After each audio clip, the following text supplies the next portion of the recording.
Hello students, welcome to one and all. In this video, we are going to see about the working principle and the layout of hydel power plant or hydroelectric power plant. This is one of the important topics in the unit 4. Previous video, we have seen about the working principle of thermal power plant. Please watch that too. In this video, now we are going to see about hydel power plant presented by Ashwin M, myself, Assistant Professor Mechanical from King's College of Engineering. So the working principle lies behind hydel principle is nothing but water at the potential storage. It is nothing but the potential storage involves the application of dams, reservoirs, rivers or anything. The water must be stored at a high elevated space. The potential energy will be directly given to the nozzle. In that nozzle, the potential energy is converted into kinetic energy, and then the kinetic energy impulsed water is going to thrash the turbine. On that effect, the turbine begins to rotate. So the hydraulic energy is being converted into mechanical energy through the turbine, and then the turbine is coupled with the generator. So the mechanical energy is easily converted into electrical energy. This is the working principle lies behind hydroelectric power plant. Okay.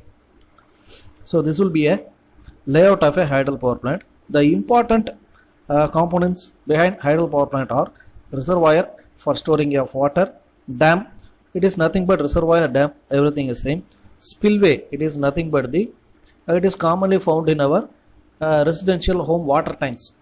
If the water is filled over the top of the surface, means there will be a pipe that spills the water outside, right? That is called as overflow pipe.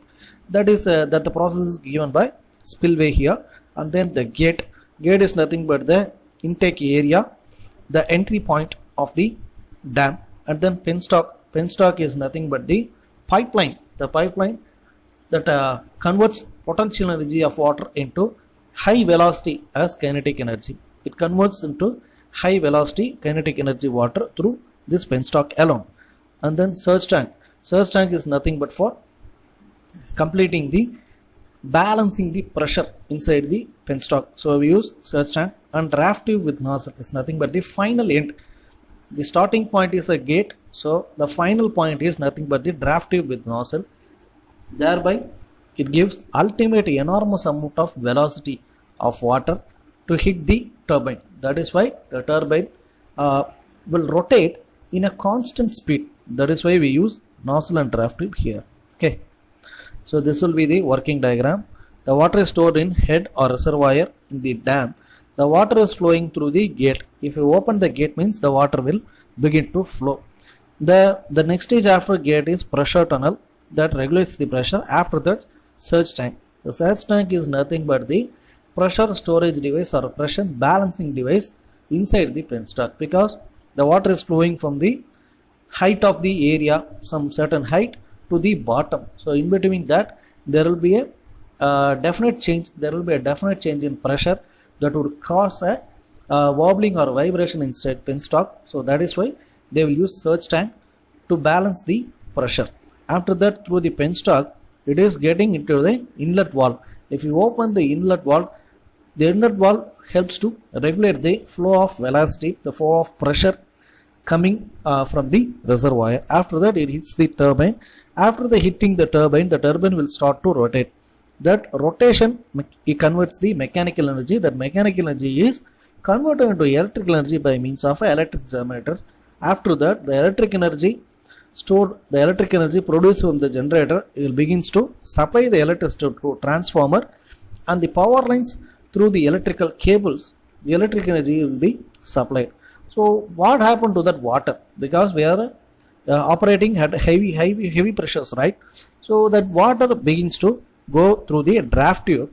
In the draft tube that supplies water to the domestic working area or residential areas or farmlands, because the water doesn't pollute, because we are just running the turbine alone. So there is no need for pollution, there is no chemical reactions. So the water can be used for agricultural purposes or domestic purposes to the farmlands. So this is the working principle. This is the layout behind hydel power plants. So what are the merits? The merit is, the first and foremost merit is the eco-friendly power generation without any zero pollution. because there is no pollution inside, there is no chemical, there is no firing or anything. The fuel is abundant. The fuel is nothing but water. Water is abundant when the rainfall is more. After that, no ash disposal, there is no output, there is no ash, there is no pollution, because there is not even a single chemical will be added to the water. So there is no cost for pollution. The maintenance is very, very low. After that, the demerit. What are the demerits? The load center must be nearer to water. If the area is coming with a river, if the area is naturally a rainfall storage area, means that will be suitable for the hydroelectric power plant. If there is no supply for water, if there is no source for water, if there is no river, no canal, no proper drainage systems, means there will be no possibility for installing a hydel power plant over the unfit areas. So load center must be nearer to water. That's the main demerit. Then high erection cost, because it is the water penstock must be installed at high positions, and then the water must be come to bottom. So it will be a long process and a high erection process. Long term construction also, because the construction must be tedious for arranging proper velocity of the water. So the construction is long term, and also if there is no rainfall, means there is no work for hydroelectric power plant. So there must be dependent on rainfall. There must be a good rainfall. Only if we are getting good rainfall, means we will operate the power plant, or else we cannot run the power plant. Depending upon the head is nothing but the height of the dam, we can have lot of turbines. So above 500 meter means we used to have Pelton turbine. 300 to 500 meter of head we use Francis wheel. 25 to 80 meter of head means we use Kaplan turbine. So these are the keywords that probably could ask in the multiple choices question. So that is why we didn't skip a single step to proceed with this. So that's very important parameters. Pelton wheel, Francis wheel and Kaplan turbine, those wheels are important types of turbines, and please note down the head values. Okay, those important things for multiple choice questions. These are the probable points that can be discussed in terms of working principle of hydel power plants. More videos are coming regarding this unit 4 power plants and IC engines working. So please look out the previous videos and watch the video completely.